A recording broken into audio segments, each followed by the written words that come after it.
para Sí, que les claro. cuentes un poquito de tu trayectoria y cómo llegaste a ciencia. A ver, ahí se ve la presentación. Ahí se ve perfecto. Muy bien. Entonces, buenas tardes, muchachos. Mi nombre es Hamlet Aviles Arnaud. Soy profesor en la Universidad Autónoma de Nuevo León. Mi especialidad es el estudio de las plantas, la interacción de las plantas con microorganismos. Y pues hoy me gustaría darles una plática acerca de cómo es que evolucionaron las plantas terrestres y cómo esta historia de evolución de las plantas terrestres está ligada con una relación, yo le digo, de noviazgo bastante larga, con unos hongos que se llaman micorrizas. Entonces vamos a hablar cómo esta relación de hongo-planta se ha dado a través de la historia y cómo esto le permitió a las plantas volverse terrestres. Entonces vamos a empezar con nuestra plática. Voy a activar aquí el apuntador. A ver, ahí debe verse la pelotita rojita. Esta historia más de 450 millones de años. Estamos hablando del nacimiento de las plantas terrestres.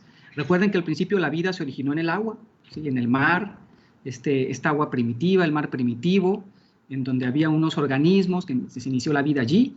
Pero la historia que les platico hoy va a ser de cómo estos organismos, primero microscópicos, migraron a la Tierra, desarrollaron hojas y todas las partes que ahora conocemos que forman a una planta, y cómo entonces, a partir de unas bacterias chiquititas, unos microorganismos que hacían fotosíntesis, se crearon estos majestuosos árboles enormes, estas cortezas, mira nomás del tamaño de los niños, no pueden abarcarlas, ¿no?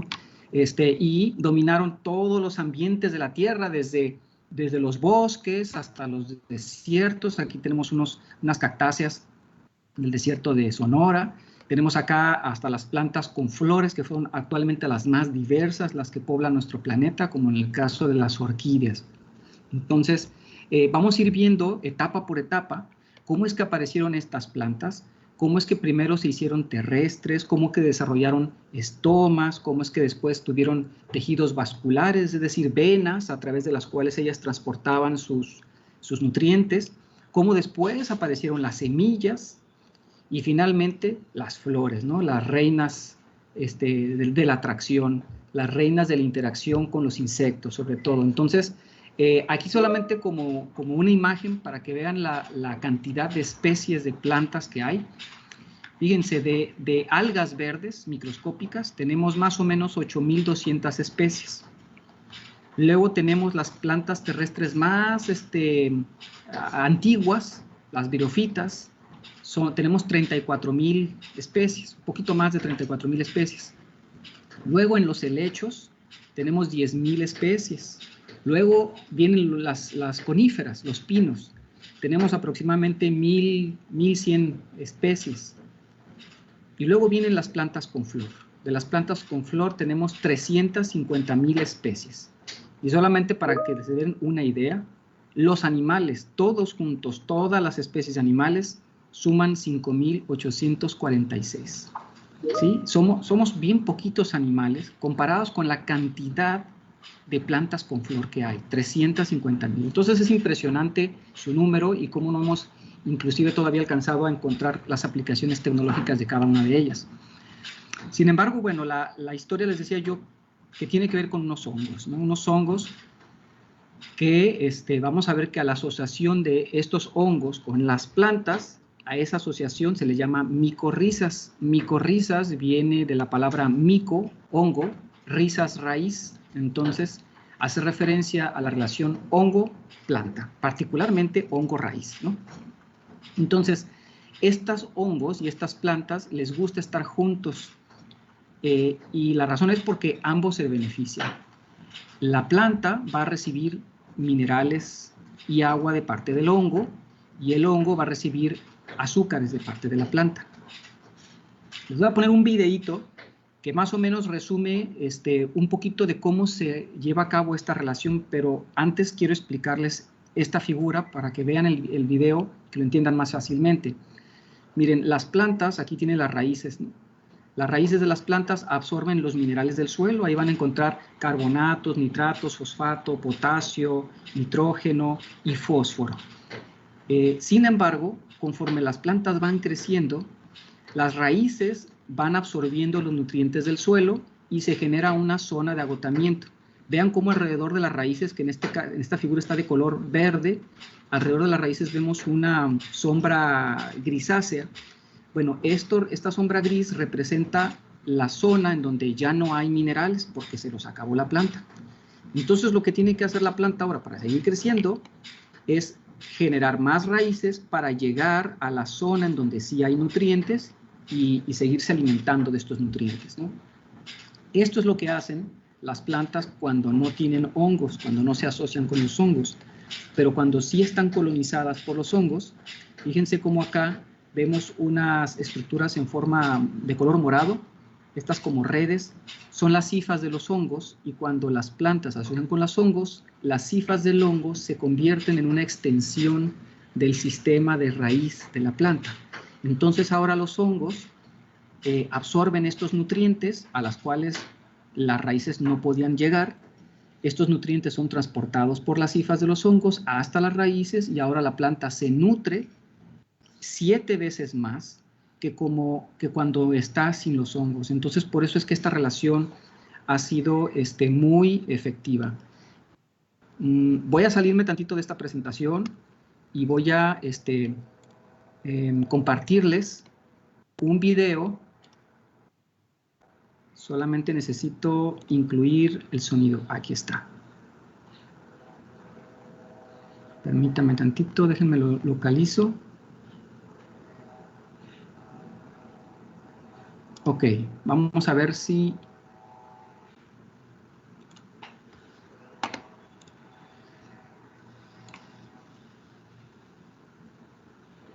Bien, allí nada más confírmenme si se alcanza a ver la pantalla del video.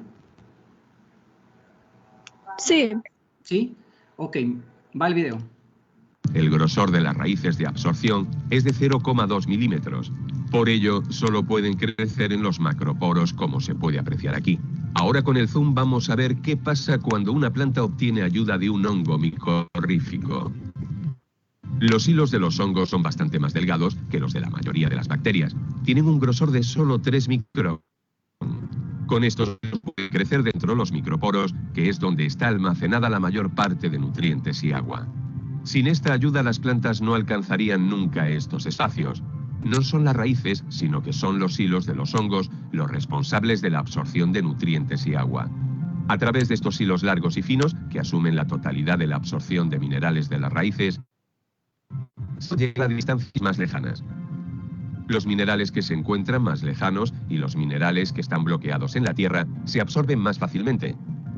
Los hilos largos, o hifas, llegan fácilmente 1 kilómetro en una cucharita de tierra. La capacidad de absorción con micorrizas es de media 7 veces superior. Por ello se puede cultivar con menos humedad y las malas hierbas aparecen difícilmente por la competencia por el espacio. Bien, regreso nuevamente a la presentación.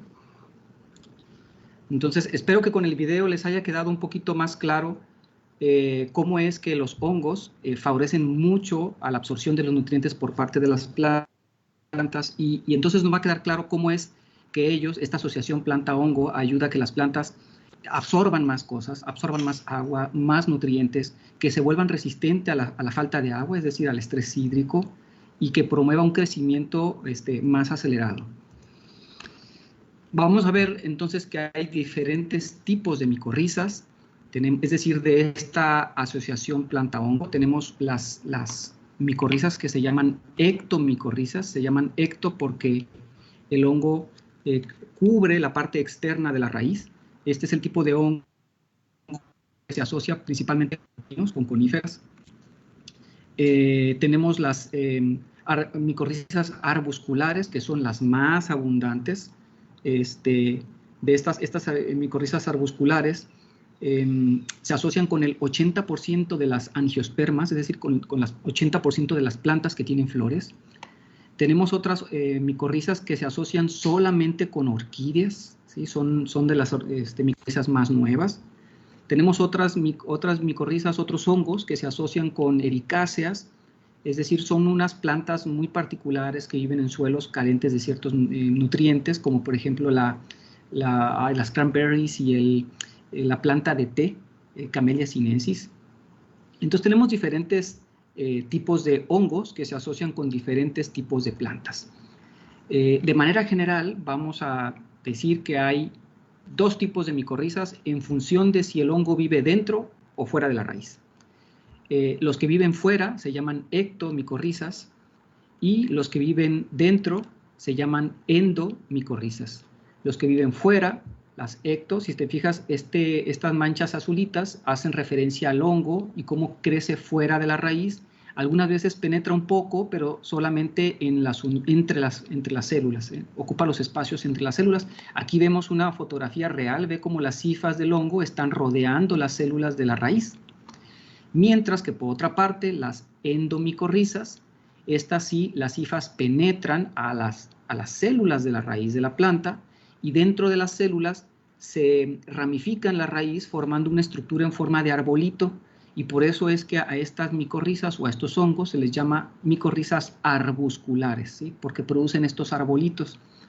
Estos arbolitos los vemos acá teñidos de color azul, estos como bloques, como ramificaciones, como marañas, no son otra cosa más que las hifas del hongo, y es en estas marañas, en estos arbúsculos, en donde la planta le entrega al hongo los azúcares y el hongo le entrega a la planta el agua y los nutrientes que absorbió del suelo.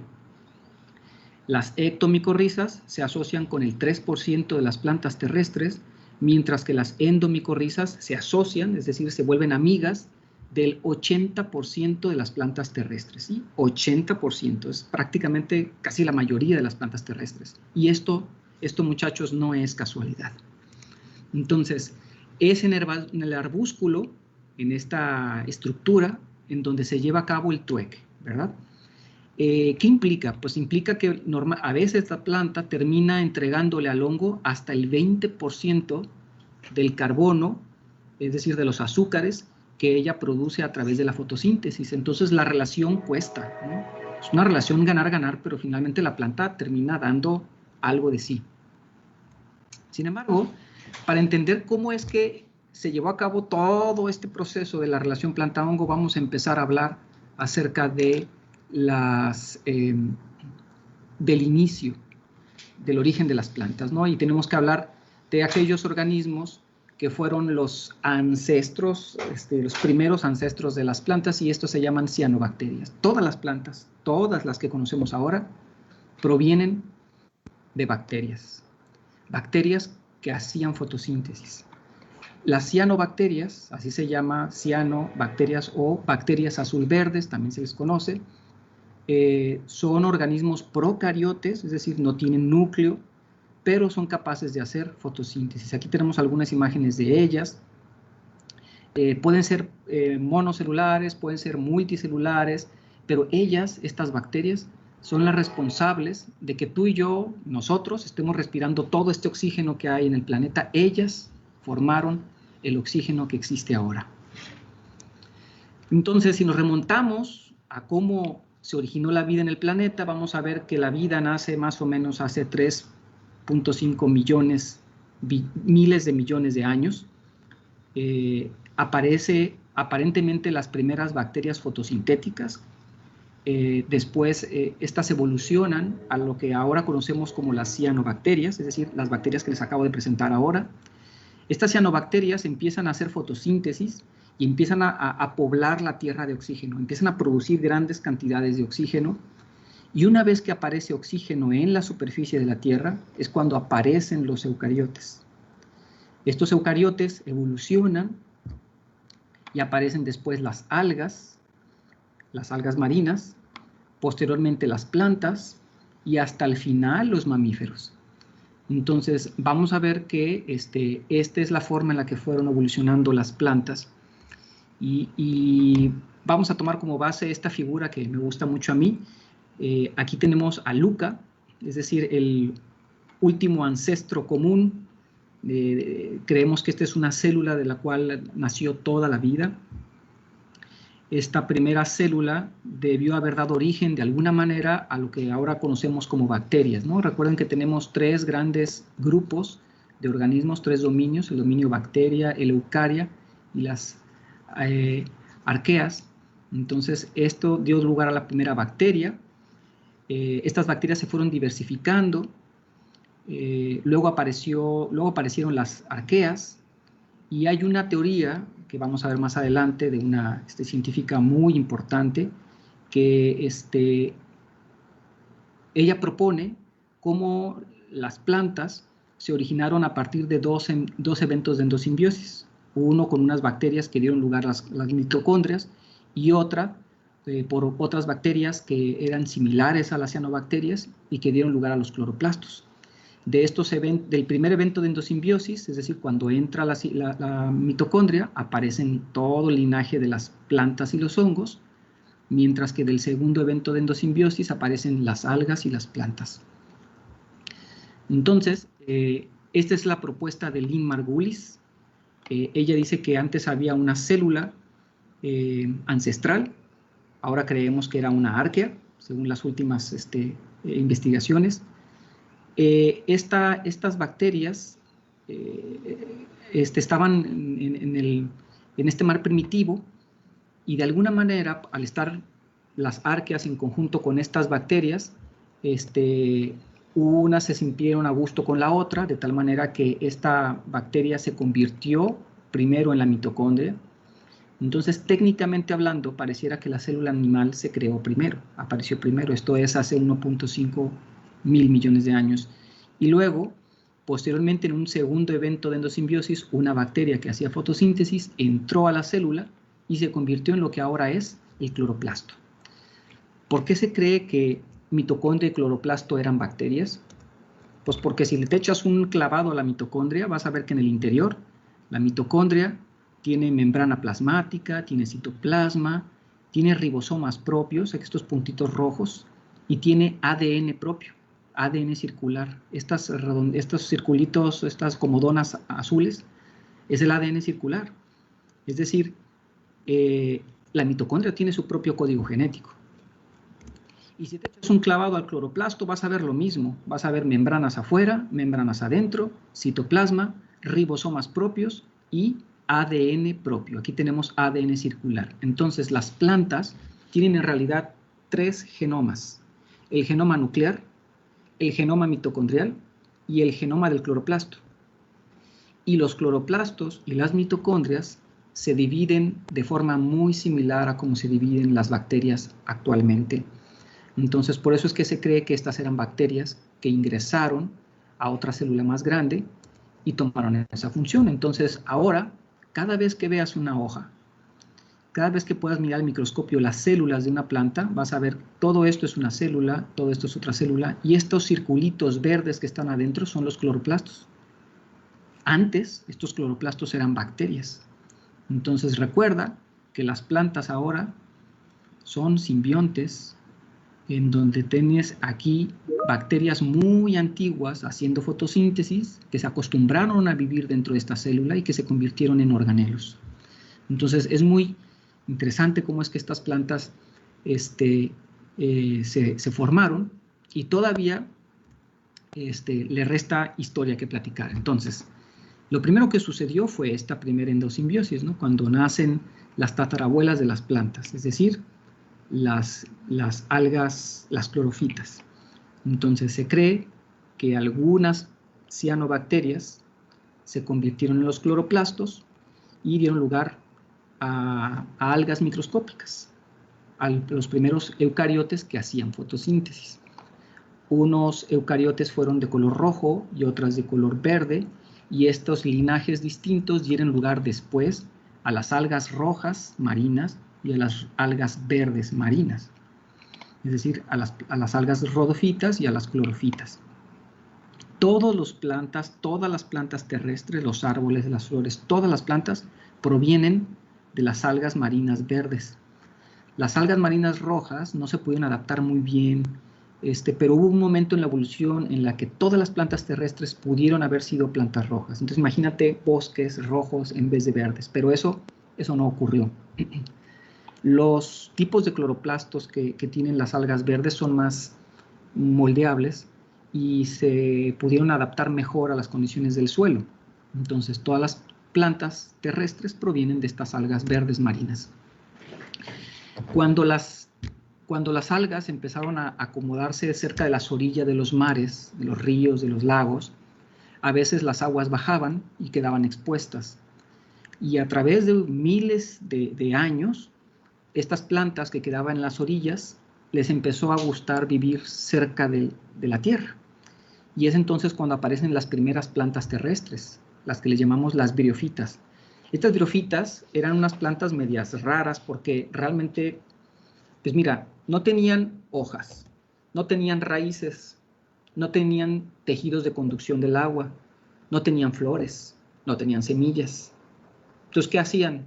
Pues nada, eran organismos que hacían fotosíntesis y que tenían unas estructuras muy primitivas. Sin embargo, el boom, pues lo importante de estas plantas es que empezaron a colonizar la Tierra y desarrollaron dos cosas importantes. Uno, estomas, y dos, la simbiosis con los hongos. Y ahorita vamos a ver. Entonces, estas plantas primitivas aparecen más o menos en el Silúrico, es decir, hace 425 millones de años, hace muchísimo tiempo. Para que te des una idea, las briófitas pertenecen al grupo de los musgos, las hepáticas, estas plantas que a veces las encuentras formando una especie como de terciopelo sobre los troncos, sobre las piedras, pues esas son los musgos, ¿no? Son las plantas primitivas que son las briófitas. Entonces, como las algas acá no tienen que esforzarse mucho porque de alguna manera el agua les traía a ellas los nutrientes, les traían los gases, cuando las plantas empiezan a estar en las orillas de la tierra, pues ahora no había agua que les trajeran los nutrientes, ellas tenían que acercarse a los nutrientes, y entonces se piensa que por eso se empiezan a asociar con los hongos. Y otra cosa importante es que como ahora no había agua alrededor de ellas, tenían que capturar el dióxido de carbono del aire. Y para poder hacer eso, ellas desarrollan un sistema que se llaman estomas. Los estomas son pequeños huequitos que tienen todas las plantas en sus hojas, en algunos tallos, en los frutos inclusive, y esos pequeños agujeritos son como las narinas, es decir, que son como las perforaciones de tu nariz. Por esos hoyitos nosotros respiramos, hacemos el intercambio gaseoso, ¿sí? Entra el aire, nos quedamos con el oxígeno, sacamos el dióxido de carbono, y las plantas hacen lo contrario. A través de sus agujeritos, las plantas toman el aire, se quedan con el dióxido de carbono y sacan oxígeno. Entonces, este gran cambio en la estructura fue un boom para las plantas, ¿no? Entonces, estos agujeritos, cuando están abiertos, permiten que entre el dióxido de carbono, que salga agua. Cuando están cerrados, no entra nada, no sale nada, ¿sí? Además de desarrollar los estomas, las briófitas también fueron las primeras que se asociaron con los hongos. Acuérdate, imagínate que hace una planta, acaba de salir del mar, no tiene raíces, no tiene forma de llegar a otros lados para absorber los nutrientes. Entonces, ¿qué le quedaba? Pues no le quedaba de otra más que asociarse con alguien que le alcanzara la comida. Es aquí, en este momento, cuando los hongos se asocian con las plantas.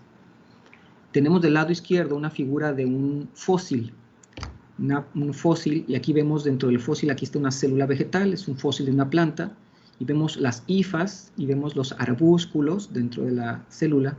Este es un fósil de hace 407 millones de años. Pertenece a una planta que se llamaba Aglaophyton major. Y del lado derecho tenemos una foto de las micorrizas actuales. Vemos cómo tenemos aquí la hifa y el arbúsculo. ¿Ves cómo es prácticamente idéntica la estructura? Es decir, desde hace 400 millones de años, los hongos ya se habían estado empezando a asociar y a vivir dentro de las raíces de las plantas para poder ayudarles a dominar la tierra. Entonces, los musgos aparecen más o menos acá, ¿no?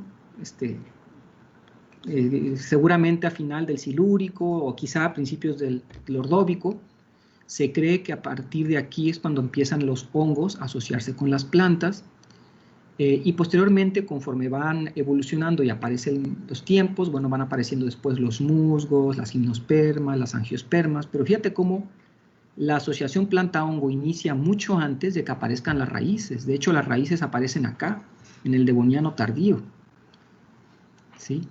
Y una vez estableciéndose las raíces, la relación planta-hongo se fortalece, ¿no? Entonces, los hongos aparentemente fueron los responsables de que las plantas pudieran colonizar la Tierra. Ahora sabemos que todas las plantas que micorrizan, el 80% de las plantas que micorrizan, poseen una serie de genes comunes que se llaman genes SIM. Genes SIM de simbiosis. Son estos genes que están aquí: Knops, Castor, Pollux, Cyclops. Todas las plantas que micorrizan tienen estos 5 genes, o 6 genes. Pero hay algunas plantas, como Arabidopsis y Ficus mitrella, entre otras, que aunque tienen estos genes, no micorrizan, no se asocian con los hongos. Estas parecen ser plantas que de alguna manera se rebelaron contra los hongos y no les gustó la asociación. Bien, entonces, ¿en dónde vamos? Vamos aquí, en el aparecimiento de las primeras plantas terrestres hace 425 millones de años. A partir de las algas verdes, aparecen las primeras plantas terrestres que hoy conocemos como los musgos y las hepáticas. Posteriormente, pasa el tiempo, siguen habiendo evoluciones y adaptaciones y aparecen ahora otro grupo de plantas que se llaman traqueofitas. Traqueo significa duro, tráquea, ¿sí? Y fita significa plantas. Es decir, son plantas con estructuras duras. Y estas estructuras duras eran todos los tejidos que les ayudaban a conducir el agua, el xilema y el floema. Entonces, a estas plantas corresponden desde los helechos hasta los pinos y las plantas con flores. Todas estas plantas son traqueofitas, ¿sí? Todas tienen sistemas de conducción. Y esto lo que le permitió a las plantas es tener mayor tamaño y poder captar más dióxido de carbono. ¿Ok? En este grupo, en este momento, cuando aparecen las traqueofitas, no solamente aparecen las estructuras de conducción de agua, sino que también aparecen las raíces. Antes de estas plantas, ninguna planta tenía raíces. Las traqueofitas son las primeras plantas en las que aparecen las raíces. Y aparte, son las primeras plantas en donde aparecen las hojas. Así eran las plantas antes, muchachos. Las plantas primitivas no tenían hojas, eran simples varitas con tejidos verdes fotosintéticos. Pero hay un momento en la evolución de las plantas en donde disminuye mucho la concentración de dióxido de carbono en la atmósfera, en el planeta. Entonces, lo que sucedió es que algunas plantas mutaron y generaron unas membranitas, y esas membranitas tenían una gran cantidad de estomas, y estas plantas se adaptaron mejor, porque como había más estomas, había más superficie a través de las cuales realizar el intercambio de gases. Entonces, estas plantas fueron evolucionando y se generaron ahora las hojas, ¿verdad? Estas hojas ahora permitían captar una mayor cantidad de luz y absorber mucho más dióxido de carbono del aire. Ahora sabemos, estas son fotos de hojas de Arabidopsis thaliana, la planta con el genoma que se secuenció primero. Ya sabemos qué gen tenemos que mutar para poder cambiar la forma de las hojas. ¿Sí? Ya tenemos un avance más grande, un entendimiento de cómo se originan y cómo se forman las hojas. Entonces, después de las virofitas, ¿sí? Aparecen las traqueofitas, aquí están los helechos. Y las traqueofitas, más o menos, las hojas aparecen hasta en el Devoniano, es decir, hace 360 millones de años. Entonces, primero aparecieron las plantas terrestres, luego aparecen la asociación de plantas con hongos, las micorrizas, luego aparecen las plantas con hojas, las plantas con raíces, ¿sí? Con tejido vascular, y el siguiente grupo de plantas que aparece es estupendo. Posteriormente, muchos años después, miles de años después, aparecen las gimnospermas. Las gimnospermas son plantas que tienen spermas, es decir, semillas, gimnos, semillas desnudas. Las plantas que tienen semillas desnudas son tradicionalmente las coníferas, los pinos. ¿verdad? ¿Por qué? Porque tienen una especie de fruto, es una piña, pero en realidad las semillas están sueltecitas, ¿no? Entonces, como ya habían desarrollado tejido de conducción, es en este momento cuando aparecen los grandes monstruos vegetales. Es la época del planeta en donde se generan las plantas más altas de toda la era. Y como ejemplo tenemos aquí unas fotos de unas secuoyas gigantes que se encuentran en una reserva en California, Estados Unidos. Fíjense cómo puede pasar una carreta por debajo del tronco del árbol. Acá tenemos al general Sherman, que es la planta más ancha, que tiene más volumen en todo el planeta, ¿sí? Mide casi 100 metros de altura. Y a este mismo grupo de plantas, a las gimnospermas, también pertenece Matusalén. Matusalén es un pino de la especie Pinus longeva, que está datado, que tiene 4.700 años de edad. También está en California, Estados Unidos. Entonces es en esta época en la que aparecen las plantas más grandes y las más longevas en toda la historia, ¿no? Solamente para que se den una idea, las secuoyas gigantes, la misma especie a la que pertenece el general Sherman, miden, la más alta de ellas, 115 metros. 115 metros de altura, es más alto que el Teatro de la Ópera de Sydney, es más alto que la Estatua de la Libertad, es más alto que el Taj Mahal, es más alto que la Catedral de San Paul. Entonces, nada más para que se den una idea de la altura de este árbol, ¿no? Entonces, después de los helechos, aparecen las coníferas, ¿verdad? Y ya avanzamos un poquito más. Las coníferas aparecen a partir del Carbonífero y siguen evolucionando todavía hasta el Jurásico. Entonces tenemos una amplia gama de tiempo en donde dominan mucho los bosques de pinos, ¿no? Posteriormente aparecen las reinas de la diversidad. Aparecen las plantas con flores. Entonces, es en este momento, cuando aparecen las plantas con flores, es el momento de mayor diversidad en las plantas terrestres, ¿no? Mira, si tú has visto un pino, ¿sí? Y tú has visto un fruto de un pino, una piña, prácticamente has visto todos los pinos, ¿sí? Pero si tú has visto una flor, no has visto todas las flores, ¿sí? Es decir, la diversidad de formas de las flores fue una gran explosión a la hora que se originaron estas plantas. Acá tenemos, por ejemplo, esta es la flor de la fruta de la pasión, la pasiflora. Aquí tenemos una orquídea, ¿no? Tenemos también les presento aquí la planta con la flor más pequeñita de todo el mundo, se llama Wolfia. Esta es la planta más chiquita del mundo. Fíjate, esta es la planta, cada granito verde que tú ves ahí es una planta, ves el tamaño del dedo, y en su interior, si a cada bolita verde le hacemos un zoom, en su interior vamos a ver la flor, adentro está la flor. Entonces, para que te des cuenta del tamaño de la flor de estas plantas, ¿no? Pero también tenemos a Amorphophallus titanium, es una planta que produce una flor gigante. Estas flores llegan a tener hasta 2.74 metros de altura. O también tenemos a Rafflesia arnoldi, que es otra planta que produce una flor de 80 centímetros de diámetro. Estas dos son las flores más grandes de todo el mundo. No hay planta que produzca una flor más grande que estas dos. Entonces, la flor nace como un espectacular. La flor es una hoja modificada. Hasta ahorita todas las plantas que vimos hacia atrás no tenían flores. Entonces, la flor nace como un espectacular, como una forma de decirle a los animales y a los insectos: mírame, aquí estoy, cómeme, tengo néctar, y aparte come mis semillas y distribúyelas por la tierra, ¿no? Llévalas a otras partes en donde yo no puedo.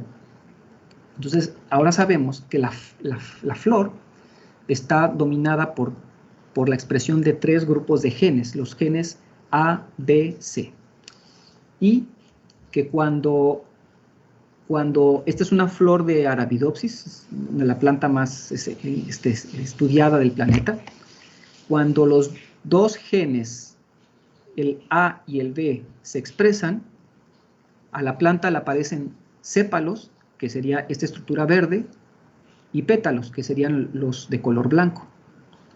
Cuando el gen B y el C están expresados, entonces a la flor le aparecen los estambres, que son las estructuras que producen el polen de las plantas, y los carpelos, que son las estructuras femeninas, en donde adentro están los óvulos. Entonces, todas las partes de la flor están dominados por la expresión de estos 3 genes, A, B y C. Pero, ¿qué pasa cuando plantas mutantes no expresan el B? Si no expresan el B, entonces no se producen ni los pétalos ni los estambres. Fíjate cómo aquí esta flor tiene sépalos, tiene óvulos, perdón, tiene ovario, pero le faltan los pétalos y le faltan los estambres. Ahora, ¿qué pasa cuando a otra mutante no expresa el gen C? Pues esta planta ahora no produce ni pétalos, no produce sépalos, el C no produce ni estambres ni óvulos, es decir, es estéril, porque no produce los óvulos ni los granos de polen. Sí produce pétalos, sí produce sépalos, pero es estéril. ¿Y qué pasa cuando no expresa el gen A? Cuando no expresa el gen A, entonces no va a producir ni sépalos ni pétalos. Esta planta solamente produce óvulos, ovarios y estambres. Entonces, así es como hemos sabido cómo es que las flores nacieron a partir de hojas modificadas. Entonces, nos estamos acercando ya al máximo pico. Aquí esta es una gráfica en donde podemos observar la cantidad de especies o diversidad de plantas. Entonces, vemos cómo, más o menos para el Cretáceo, aparecen las angiospermas, y fíjate cómo las angiospermas van para arriba, para arriba, para arriba, para arriba, hasta ahora. ¿Esto qué significa? Que las angiospermas, es decir, las plantas con flor, no han dejado de evolucionar, ¿sí? Cada año que pasa siguen apareciendo nuevas especies con flor. ¿Por qué? Porque es el grupo de plantas que está evolucionando con una mayor velocidad. Entonces llegamos hasta acá.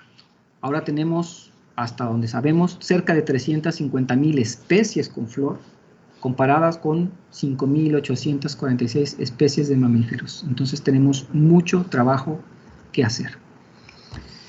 Bien, entonces vamos a ver que esta historia de las plantas y los hongos micorrízicos, pues le permitieron a la planta primero dar el salto del mar a la tierra. Aquí cuando aparecen los primeros fósiles de micorrizas. Después, las micorrizas aprenden a vivir dentro de la planta y aparecen las micorrizas arbusculares. Pasa mucho tiempo, ¿sí? Aparecen los pinos, las coníferas, y con el aparecimiento de los pinos aparece un nuevo tipo de micorriza que son las ectomicorrizas, las que solamente viven en la parte de afuera. Pasa más tiempo, aparecen las plantas con flor, y una vez que aparecen las plantas con flor, también aparecen con ellas otros 2 grupos de micorrizas, las ericoidales y las micorrizas de las orquídeas. Las orquídeas son un grupo de plantas que solamente ellas tienen sus micorrizas especiales. Entonces, esta historia, vean cómo, así como van evolucionando las plantas, van evolucionando los hongos que se asocian con ellas, ¿sí? Y esto ha permitido que las plantas sean capaces de dominar, pues, prácticamente todos los ambientes de la Tierra. Pero no se quedaron allí. Después de las plantas con flor, ¿sí? Aquí están las plantas con flor, las plantas han seguido evolucionando y aparecieron ahora otros 2 grandes grupos, unas que se llaman monocotiledóneas y otras que se llaman dicotiledóneas. Las monocotiledóneas son plantas que son los pastos prácticamente, ¿no? Son los pastos, son las plantas de trigo, de maíz, son todas aquellas plantas que tienen una hoja larga y que sus nervaduras corren en el mismo sentido del crecimiento de la hoja. Aquí tenemos al bambú, que por cierto, paréntesis, el bambú es la planta que crece más rápido de todo el mundo. El registro de velocidad es que el bambú puede llegar a crecer hasta 10 centímetros de altura en un solo día. Entonces imagínate, 10 centímetros en un día, quiere decir que en 10 días esa planta ya creció 1 metro, ¿sí? Crece muy, muy rápido. Y las dicotiledóneas son todas aquellas plantas que tienen hojas con nervaduras ramificadas. A estas plantas pertenecen el frijol, la manzana, la naranja, el tomate, la guayaba, prácticamente todas las plantas con frutos. Y después, estas plantas también volvieron a evolucionar, y y desarrollaron diferentes tipos de fotosíntesis. La fotosíntesis tipo C3, la C4 y las CAM, que de esto es lo que habló la doctora, la clase anterior, cuando veíamos cómo fue que es la diversificación y la evolución de las plantas, las suculentas, ¿verdad? Entonces las plantas CAM son las suculentas que tienen este tipo de fotosíntesis. Entonces vemos cómo las plantas no han dejado de evolucionar, siguen evolucionando y ahora me gustaría comentarles algunas aplicaciones de las micorrizas. Es decir, ya vimos cómo es que se evolucionaron las plantas, ya vimos cómo se generó, cómo es que saltaron del mar a la tierra, en gran medida porque unos hongos les ayudaron, pero ahora queremos ver qué podemos hacer por esos hongos, cómo le podemos hacer para que nuestros cultivos crezcan mejor. Entonces sabemos que en la tierra las plantas absorben diferentes nutrientes y entre ellos, uno de ellos muy importante es el fósforo. El fósforo normalmente se encuentra en forma de fosfato y cuando una raíz va creciendo, esta raíz genera unos pelos radiculares que aquí están representados de color amarillo y estos pelos radiculares absorben los nutrientes que están alrededor de ellos, se acaban los nutrientes y se forma esta zona de agotamiento, ¿verdad? Cuando las plantas se asocian con los hongos, las hifas de los hongos son capaces de llegar a sitios más lejanos a los que llegarían las raíces de la planta, absorben estos nutrientes y la planta se nutre mejor. No solamente nutrientes, sino también agua. Entonces, fíjense, aquí tenemos fotos de plantas de tomate con micorriza, es decir, con el hongo y sin el hongo. Chile con el hongo y sin el hongo. Gerberas y begonias con el hongo y sin el hongo. Ve el tamaño, ve el crecimiento. Es decir, una planta que se asocia con el hongo va a crecer más, va a producir más flores en comparado con aquellas que no se asocian con el hongo. ¿Por qué? Porque esta planta está más nutrida. Así de sencillo. Tiene más agua. Tenemos muchos ejemplos. Frijol con micorriza, frijol sin micorriza. Uva con micorriza, uva sin micorriza. Palmeras con micorriza y sin micorriza. Entonces, la asociación con el hongo a la mayoría de las plantas les conviene, ¿no? Aquí tenemos pasto con micorriza, se ve ligeramente más verde. En cambio, sin micorriza está seco, ¿sí? Aquí tenemos otro pasto con micorriza y sin micorriza. Ambas macetas se dejan de regar por 7 días y ve cómo aquella que tiene micorriza todavía sigue verde y viva, mientras que la que no tiene micorriza se seca. ¿Por qué? Porque las hifas del hongo alcanzan a pasarle la poca agua que queda en el suelo. Y por eso es que a las micorrizas, a los agricultores les gustan mucho las micorrizas. Las aplican en el suelo para que sus plantas absorban más agua y absorban más nutrientes y se defiendan mejor contra el estrés hídrico. Aquí tenemos una lista de empresas, pues prácticamente son 6 empresas en México que producen micorrizas, son bien poquititas y necesitamos alumnos, estudiantes como ustedes que se titulen y que nos ayuden primero a entender este proceso y después a generar productos para el campo, porque las poquitas empresas mexicanas no son capaces de fabricar todo lo que México necesita. De hecho, estamos comprándole micorrizas a otros países para poder cultivar, ¿sí? Estas son algunas fotos de algunos productos de micorrizas, entonces sembrarlas, estudiarlas y producirlas también puede dejar dinero. Y el reto es el siguiente. ¿Se acuerdan que decíamos que había unas plantas que no micorrizaban? Aquí está Arabidopsis, ¿sí? Aquí está amaranto, quinoa, espinaca, betabel, repollo, brócoli. Todas estas plantas de la derecha, todas estas no micorrizan, no se asocian con hongos en el suelo. Al principio sí lo hicieron, pero hubo un momento en la evolución en la que de alguna manera vamos a decir, se independizaron y dejaron de asociarse con los hongos.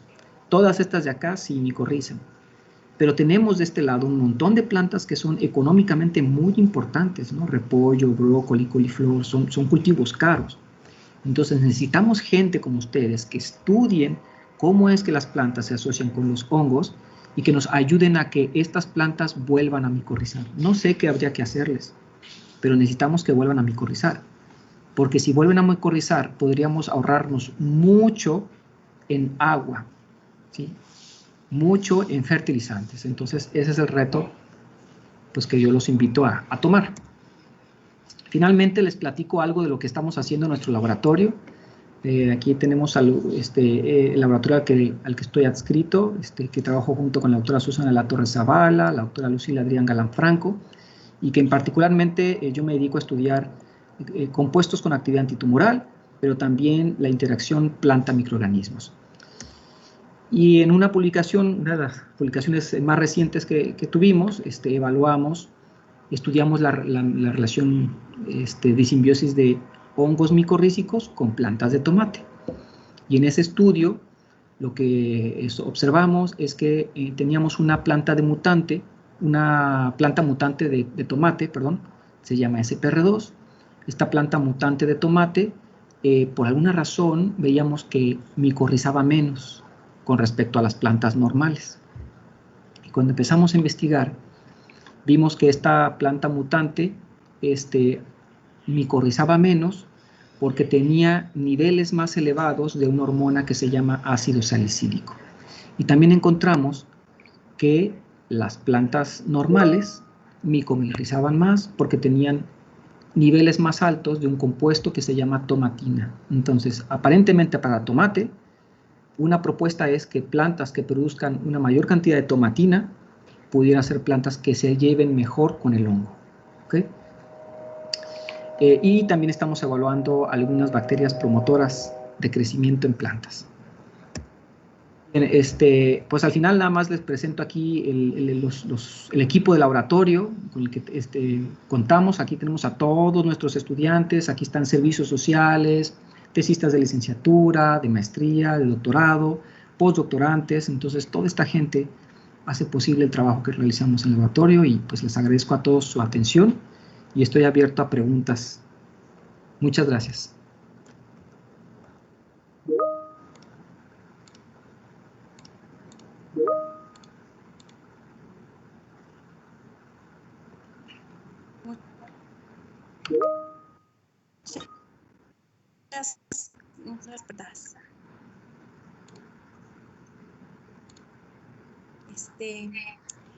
Valentina pregunta que por qué el árbol que mostraste es más grande. ¿El árbol? ¿Cuál árbol?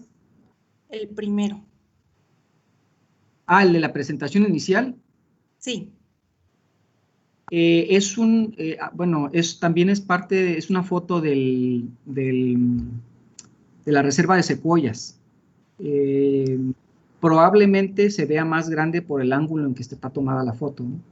Pero es lo mismo, es parte del bosque de secuoyas gigantes, a veces se llaman secuoyas gigantes, que está en California, Estados Unidos, y que es uno de los grandes parques nacionales.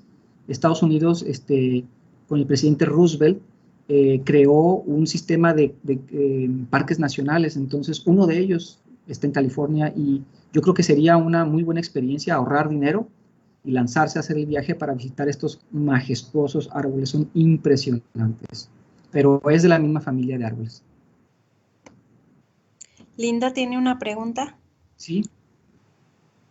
Sí, hola doctor. Wow, muchas gracias por su plática. La verdad me encantó, es muy bonito saber sobre la historia natural de las plantas y lo hizo muy ameno.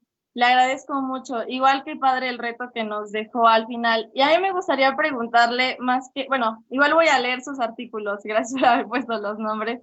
Y a mí me gustaría muchísimo preguntarle, porque creo que al principio no nos habló de su formación. Entonces me gustaría saber si usted es biólogo de formación y cómo fue que comenzó a interesarse por estos temas. Y muchas gracias de nuevo. Pues mira, me interesé de estos temas desde chiquito, ¿no? Yo ya quería, seguramente a algunos de ustedes les ha pasado, ¿no? Yo adoré siempre los insectos y sobre todo las plantas. Entonces, constantemente estaba sembrando plantas, siempre estaba sembrando plantas.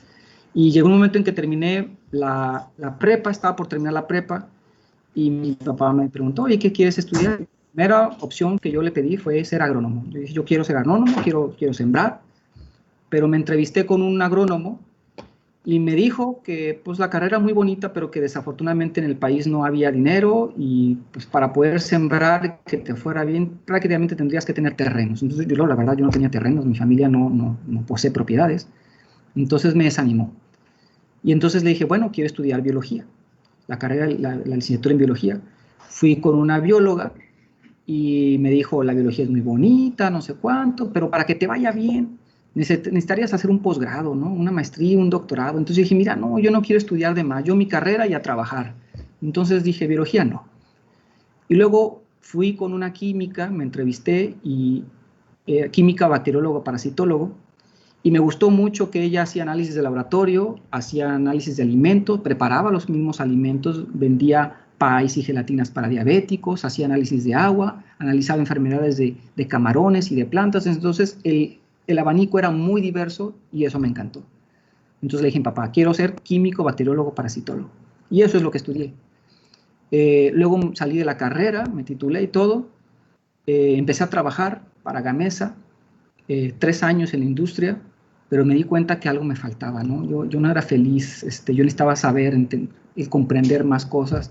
Y entonces hice un doctorado en biotecnología. Terminé haciendo lo que la bióloga me había dicho que tenía que hacer, ¿no? Entonces estudié el doctorado en biotecnología con especialidad en biotecnología de plantas. Y pues bueno, ahora estoy investigando eso, prácticamente los usos que podemos darle a las plantas o a sustancias que producen las plantas, genes o a proteínas de las plantas. Ay, wow, qué padre, doctor. Muchas gracias por contarnos. Qué padre. Gracias a ti, y qué bueno que están aquí en Ciencia Viva. Valentina pregunta si las micorrizas son usadas en la agroecología. Sí, son muy utilizadas sobre todo porque no compiten, no hacen daño, ¿no? Pues imagínate, son organismos que estuvieron presentes desde el momento en que la planta se le ocurrió brincar del charquito al suelo. Y han estado acompañando a las plantas durante millones de años. Entonces, se utilizan mucho sobre todo para adaptar plantas a ambientes extremos. Si, por ejemplo, tú vas a reforestar algún área, muchos pinos primero se asocian con micorrizas en el invernadero, y ya que está la asociación, se llevan esos pinos al lugar en donde se van a reforestar para que el hongo le ayude a la planta a adaptarse mejor a esa condición a la que no estaba acostumbrada la planta, ¿no? Las micorrizas también son muy utilizadas en todos los agricultores que exportan cultivos orgánicos, tomate orgánico, chile orgánico, pepino orgánico, todos los cultivos orgánicos les agregan micorriza al suelo porque como ellos no pueden agregar compuestos tóxicos, o sea, químicos o sintéticos, usan todos estos organismos junto con otros, ¿no? También agregan bacilos, agregan tricodermas, agregan otros azospirillum, agregan otros microorganismos que en conjunto con las micorrizas promueven que la planta crezca de forma natural y sin necesidad de utilizar agroquímicos. Osvaldo pregunta si es cierto que las plantas de alguna manera tienen sentimientos. No, las plantas no tienen sistema nervioso. No sienten como tú y yo, ¿no? O sea, si a las plantas le pellizcas una hoja, claro que no va a gritar, claro que no va a sentir dolor, pero sí siente, ¿sí? Es decir, sí hay una reacción química. Desde el momento en que tú cortas una hoja, a los 30 minutos, la planta va a producir una gran cantidad de una hormona que se llama ácido jasmónico y ácido abscísico, es decir, la planta se estresa. Y ese ácido jasmónico y el ácido abscísico van a servir, son dos compuestos que inducen la expresión de genes de defensa. Y esos genes de defensa van a tratar de calmar el daño ocurrido porque tú cortaste la hoja. Entonces las plantas reaccionan a estímulos, pero no sienten como tú y yo, no sienten dolor. ¿Okay?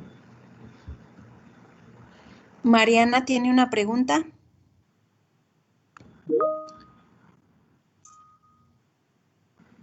Mariana.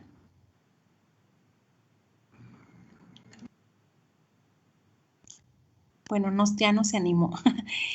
Irma dice que le interesa conocer más sobre las micorrizas, que ahorita trabaja con un biofertilizante. ¿Cómo puede aprender más?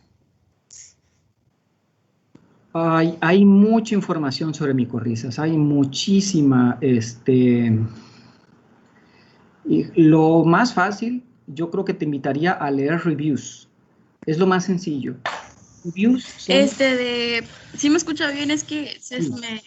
Adelante, ¿sí te escuchamos? Ay. ¿Sí te escuchamos? Adelante. Bueno.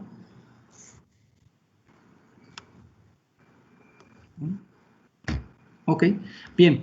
Para la pregunta anterior, los reviews, es decir, son artículos científicos en donde no se hacen experimentos, son resúmenes bastante fáciles de comprender. Están en inglés, pero puedes encontrar varios en español sobre micorrizas. Y creo que leyendo los reviews puedes darte una idea más sencilla y rápida de lo que se está haciendo actualmente. Mira, lo más nuevo de las micorrizas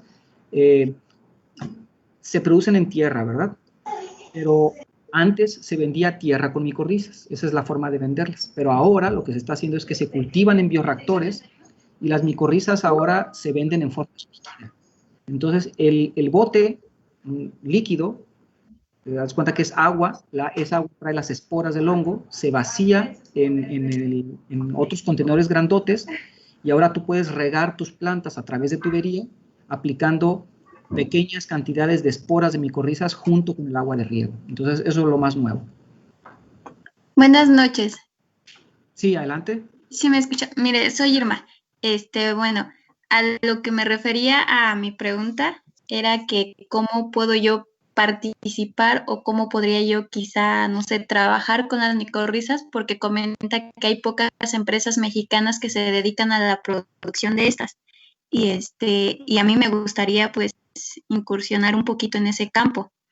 Y bueno, yo de hecho soy egresada ya, por eso yo le comentaba, porque sí me interesa, he visto mucho esta parte del campo y bueno, el hecho de, no estoy en contra de los fertilizantes químicos ni nada, pero sí soy un poquito más de la idea de implementar más fertilizantes químicos y bueno, en el apartado de las micorrizas creo que sería pues un complemento más para poder bueno, sí, contribuir al mejoramiento del suelo y aparte pues mejorar la producción que se tiene actualmente en México.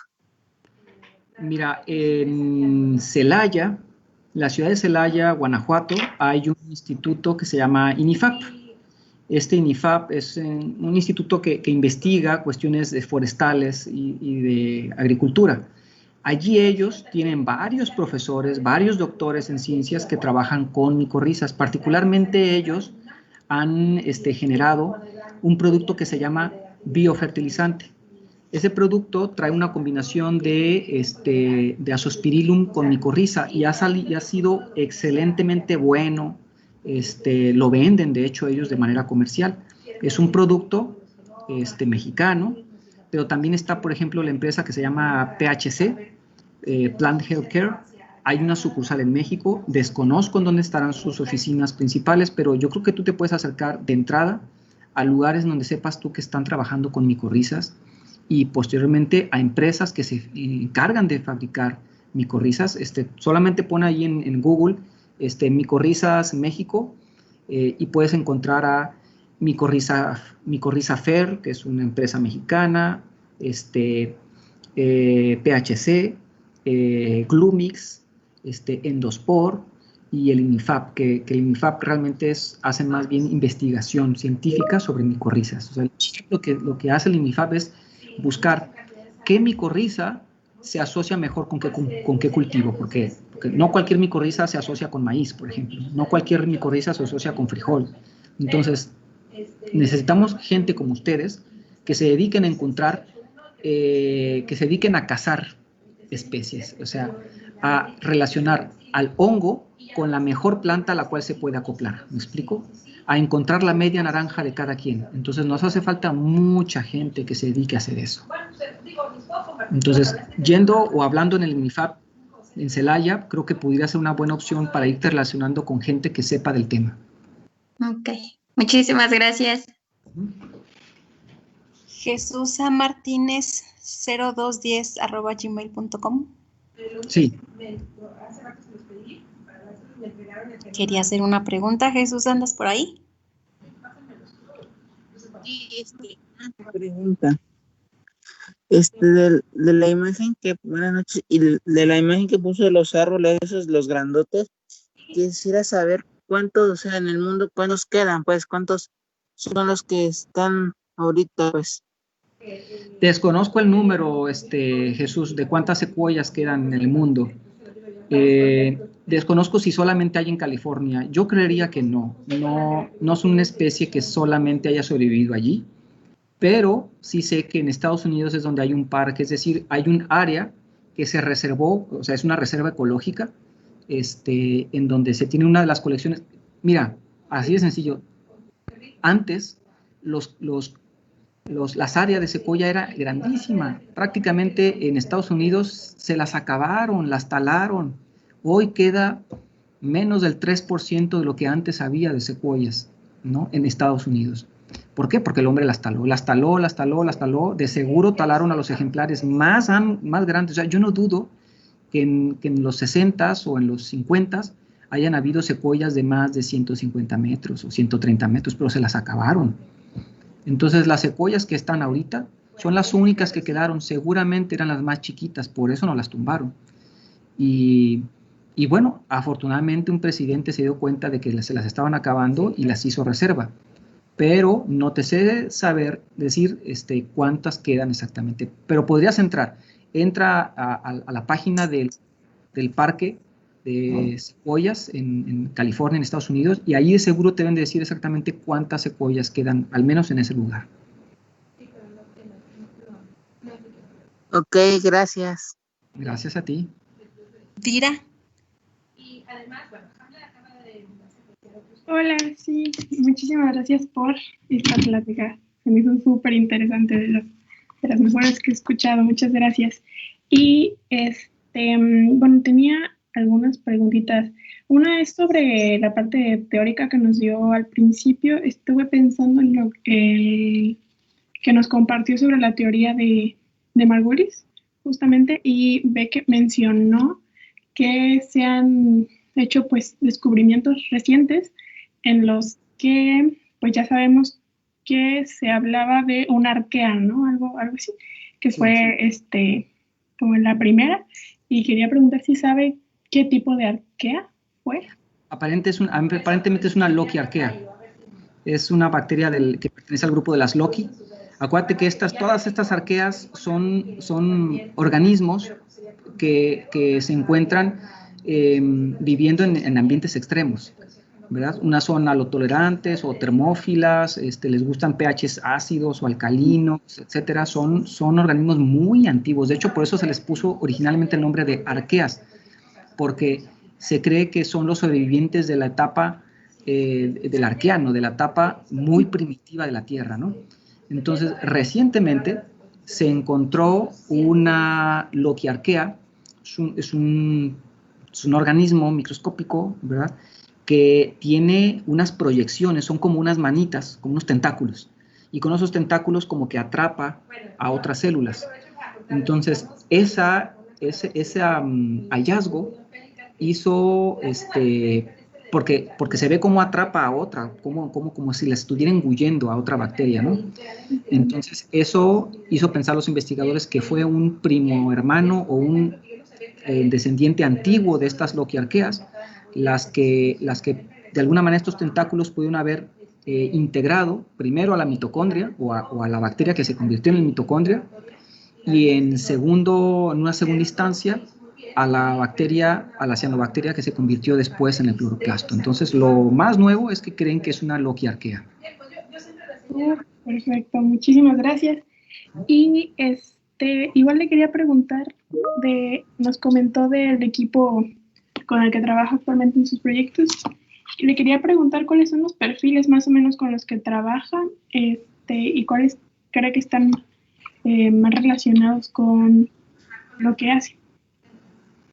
Pues mira, trabajo yo con varias cosas.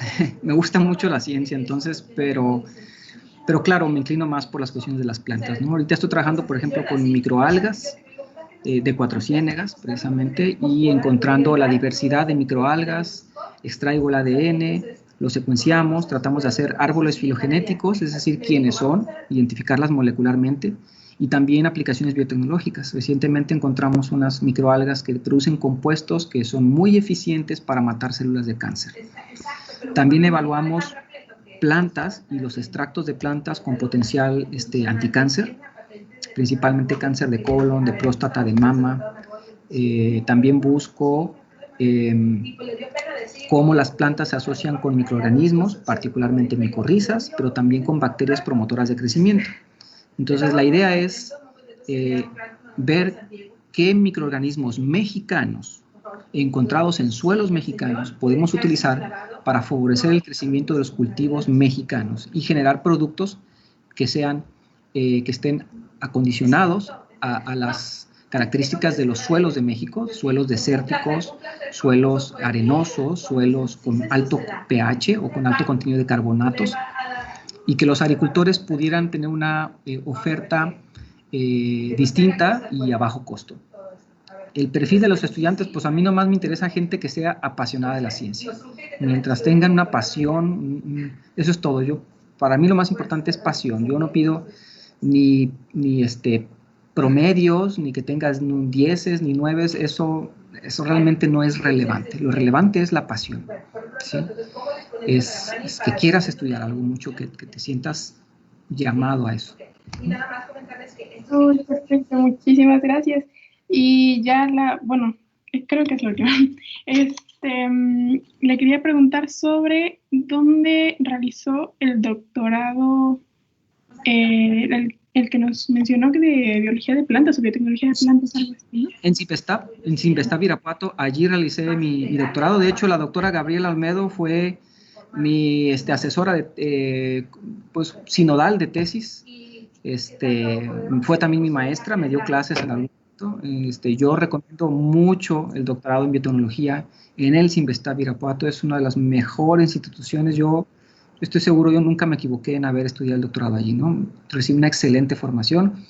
La doctora era dura, no tiene idea, ¿no? Los exámenes eran, pero muy buenos, ¿no? Entonces, yo crecí mucho y por eso la elegí. A ella le dije, yo quiero que usted sea mi sinodal, ¿no?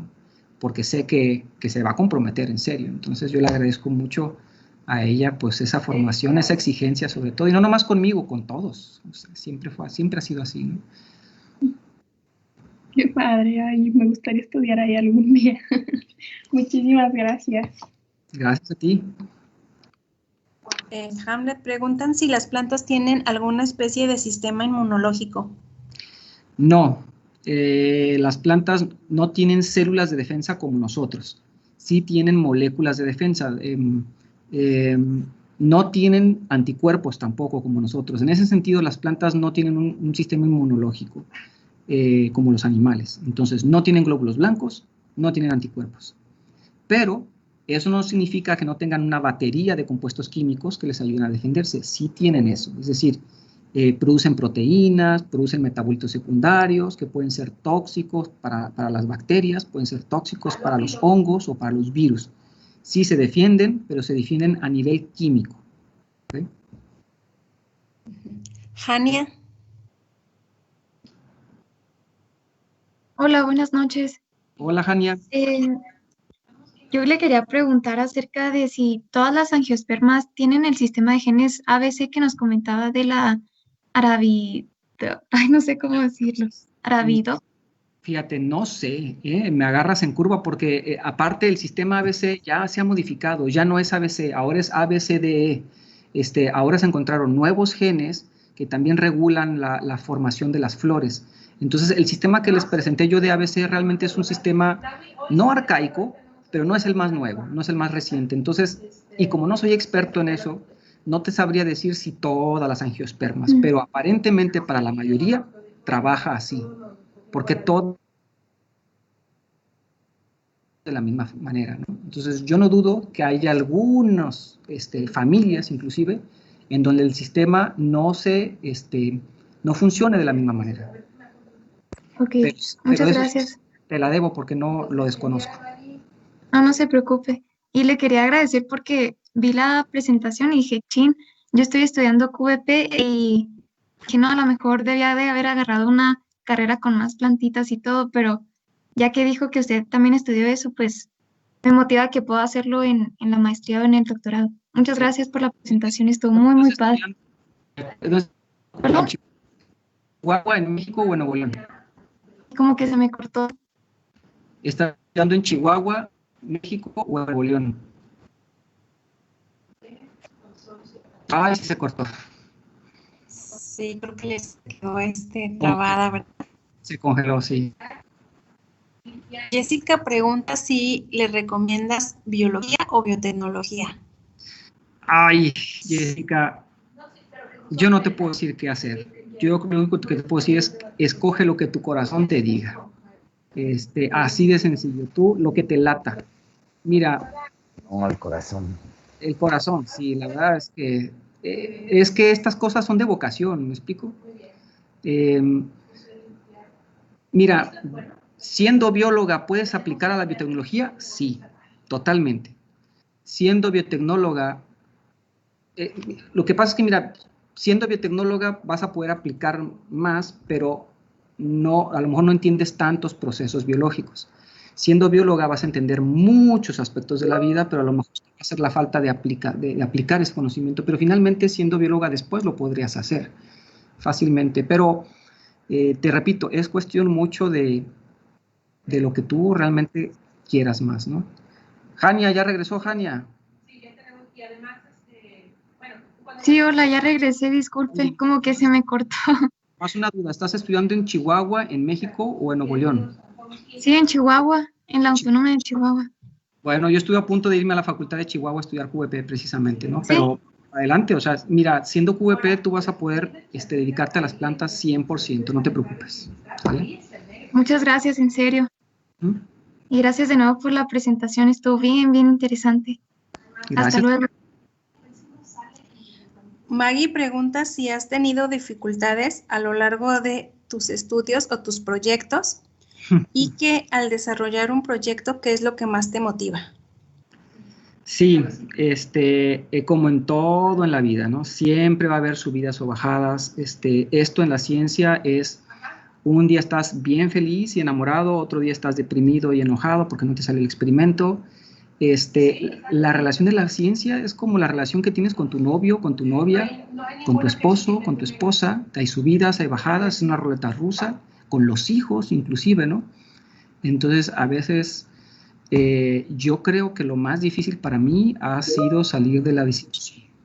Es bien difícil cuando tienes meses haciendo un experimento, que me pasó sobre todo en el doctorado. Tenía que hacer plantas transgénicas de tomate y me atoré, estaba atoradísimo, ¿no? Entonces yo intentaba una forma y luego otra de encontrar un gen, no lo encontraba y le decía a la doctora Gaby, oiga, ya intenté esto, y me decía, a ver, inténtale por aquí. Lo intentaba y fallaba, y luego, no, pues ya hice tampoco, y me decía, a ver, inténtale por acá, y hacía otra estrategia y tampoco, ¿no? Y así perdí un año de mi vida, un año intentando encontrar un mendigo gen, y no podía. Hasta que al final la doctora me dice, a ver, ¿por qué no haces esto? Si esto ya está, aquí está, ¿por qué no lo estás utilizando? Le digo, pues porque no tengo dinero. Me dice, olvídate del dinero, úsalo.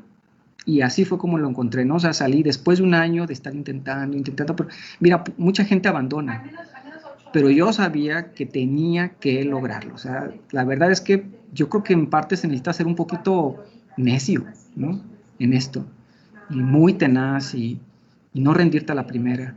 Entonces, y tener a sinodales excelentes que te digan por dónde, que te guíen, ¿no? Entonces, es una combinación de cosas. Es una familia sólida que te siga impulsando, es un grupo de asesores magníficos que te digan por dónde, que te sepan guiar, y una convicción fuerte, personal, interna, sea que creas en Dios o no, pero una convicción interna de querer lograr una meta. Y en mi caso era saber más, lograr el doctorado. Osvaldo.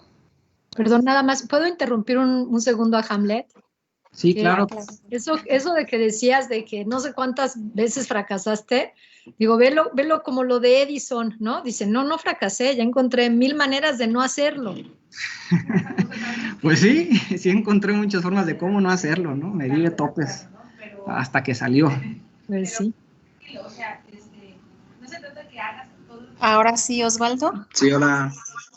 Sí, hola, buenas noches. Hola.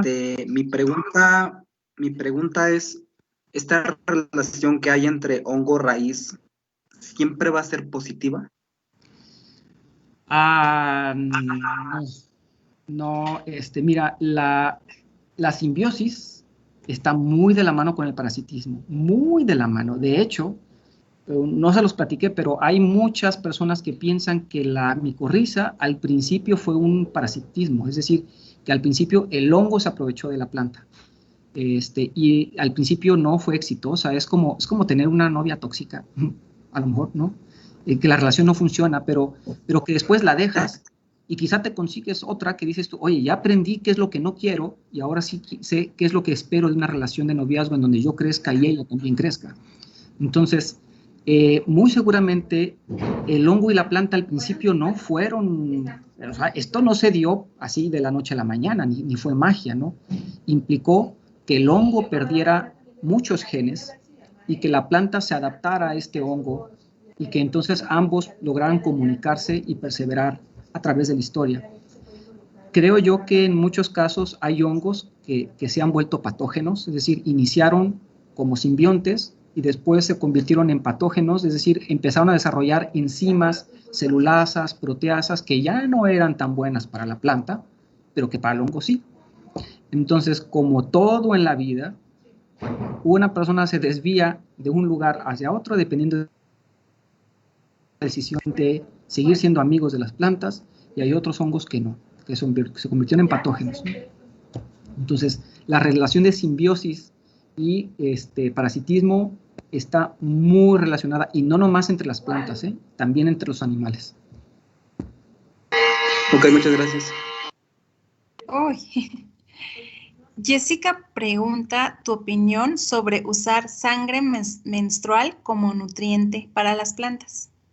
No le veo gran sentido. Las plantas nada más requieren minerales, digo, supongo que la sangre puede tener una gran cantidad de estos minerales, pero no están en la proporción en la que las plantas necesitan. Una, no es... Y tres, la sangre puede tener una gran cantidad de proteínas que pudieran ser fuente de nutrientes para patógenos humanos. Entonces pudiera haber crecimiento de patógenos de humano junto con plantas y que tus plantas se contaminaran con patógenos humanos. Entonces yo no lo recomendaría. Muy bien, Hamlet. Y Metzi dice que en el sur de México, con tantas flores, si sabes cuántas se pueden ocupar medicinalmente. Uy, no, la verdad es que también me quedo, no sé esa cifra, sé que la herbolaria mexicana es muy buena, es amplísima. Somos, después de quizá China, India, y pues, seguramente como el tercer o cuarto país en cuanto a la cantidad de plantas medicinales y que sabemos su uso, ¿no? Entonces la medicina herbolaria mexicana es impresionante, pero no sabía decirte cuántas son. Hay muchos libros sobre eso, sobre herbolaria mexicana. Muy bien, Hamlet. Y pues esas fueron todas las preguntas. Muy bien, pues muchas gracias a ti, África, la doctora Gaby Olmedo, por esta invitación. Estuvo padrísimo el ejercicio, me encantó, y ojalá haya más oportunidades de seguir difundiendo la ciencia, ¿no? Que los muchachos puedan apasionarse con algún tema de la ciencia, sean las plantas, las bacterias, los hongos, los virus, cualquier cosa viva o no viva, pero que le echen las ganas a la ciencia. Claro, Hamlet. Antes de que se nos vayan, pues vamos a hacer otra foto del recuerdo. Entonces les voy a pedir que prendan su cámara, hechos.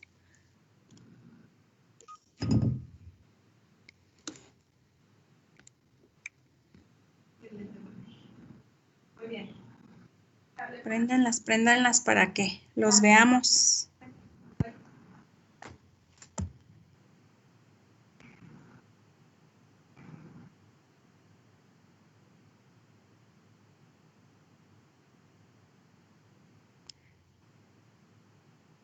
Se me hace que yo ya me quedé trabada porque no los veo. Yo estoy igual, tampoco veo muchas cámaras encendidas, veo poquitas. Como que hoy el internet. ¿Cómo hacen un cámara de atrás que tienes un screen? El fondo de efectos de atrás. Sí, para que aprendan a hacer lo que quieran, ¿no? Vieron que es el que tiene todo su laboratorio allí. Está padrísimo, sí, ¿no? No tienen ni esperar científicos, vamos